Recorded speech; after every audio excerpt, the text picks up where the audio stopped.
Update tayo sa working visit ni Pangulong Bongbong Marcos sa Amerika na layong isulong ang iba't ibang interes ng Pilipinas. Mula sa New York City, may ulat on the spot si Joseph Morong. Joseph. Rafi, nakikipag-ugnayan ng araw sa Department of Energy para sa ang DOE sa Kongreso para mapabilis yung hinihinging emergency powers ni Pangulong Bongbong Marcos para mabawasan yung excise tax sa langis dahil sa malakihang dagdag na presyo dulot ng krisis sa gitnang silangan. Ayon kay Palace Press Officer Undersecretary Claire Castro ay inatasan na rin ng Pangulo ang DSWD para alamin yung mga karampatang ayuda na maaaring ibigay sa ating mga kababayan. Narito sa New York sa Amerika si Pangulong Bongbong Marcos at ilang miyembro ng kanyang gabinete para sa talumpati ng Pangulo sa harap ng special plenary session ng United Nations para ikampanya ang Pilipinas na makakuha ng isang non-permanent seat sa UN Security Council para sa taon 2027 hanggang 2028, Rafi. Joseph, matagal na nating target na magkaroon ng non-permanent seat sa UN Security Council. Ano bang advantage ng pagiging non-permanent seat nitong UNSC?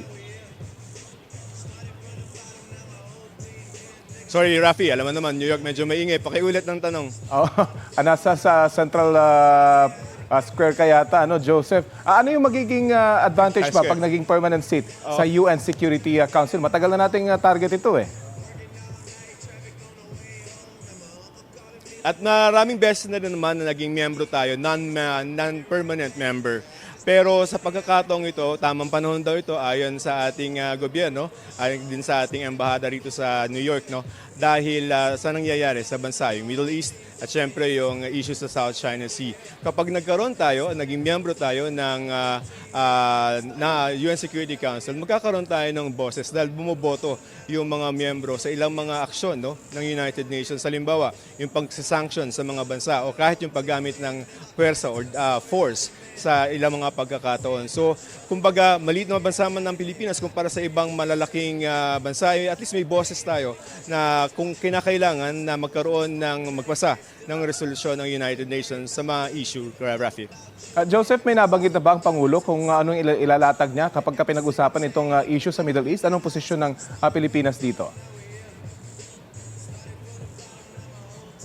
Sabi ng kanyang pahayag, at ang ineko naman ito ni Philippine Ambassador to the US na the President will call for restraint, dialogue, at respect for rule of law. So ang sabi ni Ambassador Romualdez ay mananawagan ng Pangulo ng peaceful settlement nitong issue sa Middle East. Kasi nga, kahit medyo malayo geographically yung gera sa Middle East, ay medyo ramdam na ramdaman natin yung epekto niyan. Lalo na doon sa ating mga pangunahing produkto tulad ng mga produktong petrolyo na umaaray na, lalo yung ating mga kababayan. Dahil yan yung epekto ng nangyayaring gera sa Middle East. Ang gustong ibigay ng Pangulo ay perspective ng isang bansang katulad ng Pilipinas na malayo man yung gera pero yung nagre-reverberate, kumbaga, nararamdaman kung ano yung nangyayari sa kanila doon, Rafi.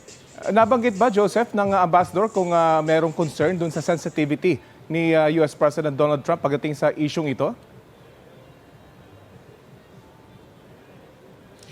Sa mga pagkakataon na na-ambush namin, na-interview namin itong si Ambassador Romualdez, ay hindi naman nagka-come up itong si US President Donald Trump. But I think that yung ating gobyerno ay focused in yung elaborating yung point natin na parang tingnan natin yung consequence or yung effect ng